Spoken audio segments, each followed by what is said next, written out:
Unfortunately, power cuts on the Rock are nothing new.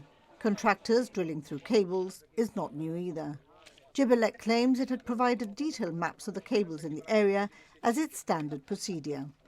In a statement, the government says it's already in the advanced stages of considering the implementation of legislation to ensure that contractors can be held to account in situations such as these.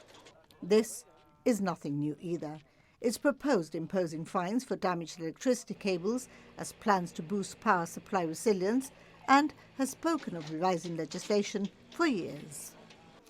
Today, in a statement, it says it's just successfully settled a claim for compensation with the contractor who caused the blackout in April this year at the BESS site. It had been commissioned by the Electricity Authority and accepted liability. The government says it's also actively considering what action can be taken against SDE Limited in relation to today's power cut. Gibraltar lost power just after 1:30 this afternoon, with testing to identify the damaged cables and which remaining cables may be used to restore power starting immediately. The effects rippled across all sectors.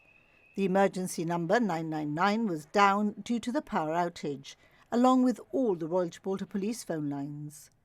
The cinema cancelled all screenings. Traffic lights were also out. The Fire and Rescue Service said it received a substantial number of calls from people trapped in lifts.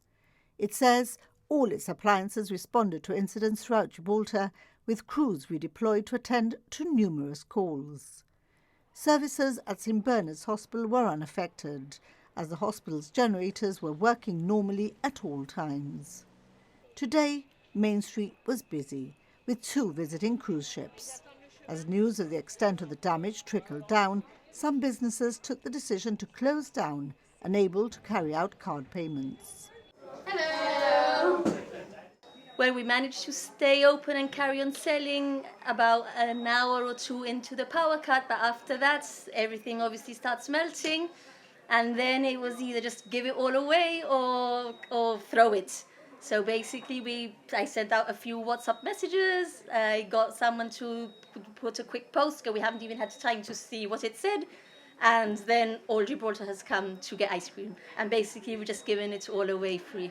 Those people that hadn't tried the ice cream now have tried it. So hopefully they're all hooked and they'll all keep on coming back.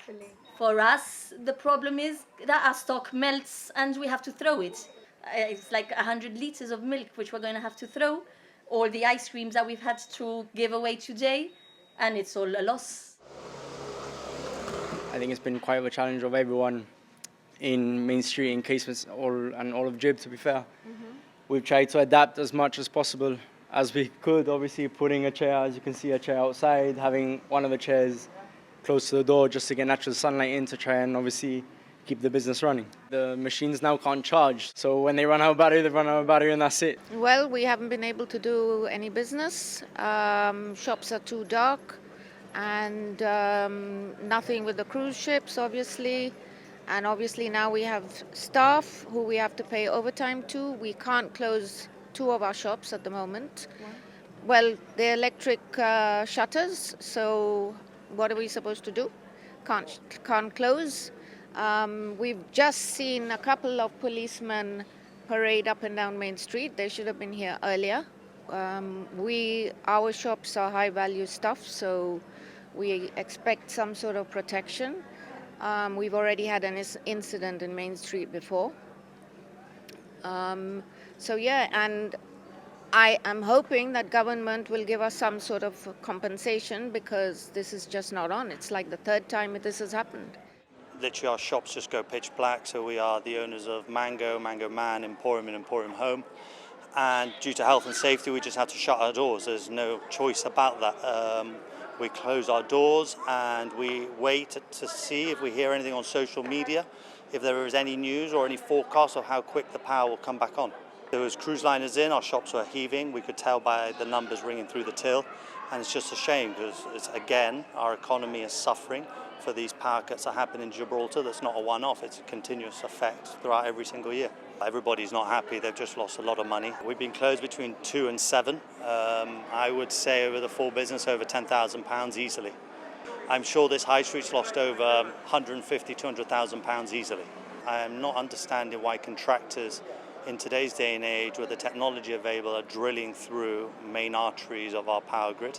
There must be technology, and there must be an official within the electricity or the ministry that should be reviewing where this is, not on a piece of paper, but on site before these things happen, even if it's at the contractor's cost, okay? The second point really is that in today's day and age, we need an update quicker from the government or from the electricity board to make us understand how long it's going to take to recover the power in the grid. Because I've got lots of staff, 40 staff today, and working, it's costing me on an hourly rate. What can we do with them? Should we send them home? Do we keep them working? There's a limit to what we can do without power, so it's very important that we get these updates or we find a way to update the business community. The consensus in 2025, these things should not be happening as often as they do, and somebody needs to do something about it because it's not a random occurrence. It's interesting that the government have recovered monies from a previous contractor.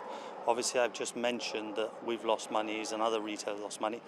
It would be very interesting if we can make a claim against these contractors. So if the government could advise the business community through the Chamber, the GFSB, somebody that if we can make these claims, it makes a huge difference when we're suffering such huge cost increases in Gibraltar. The government states power cuts have a significant impact on public safety and the economy, affecting everything from household appliances to small businesses to traffic management and the GFRS. It says it's thanked all those who have worked to mitigate the impact of today's power cut and to keep Gibraltar safe. And it is because of this impact that lessons will need to be learnt, and the policy of leaving contractors to their own devices may need to be revised.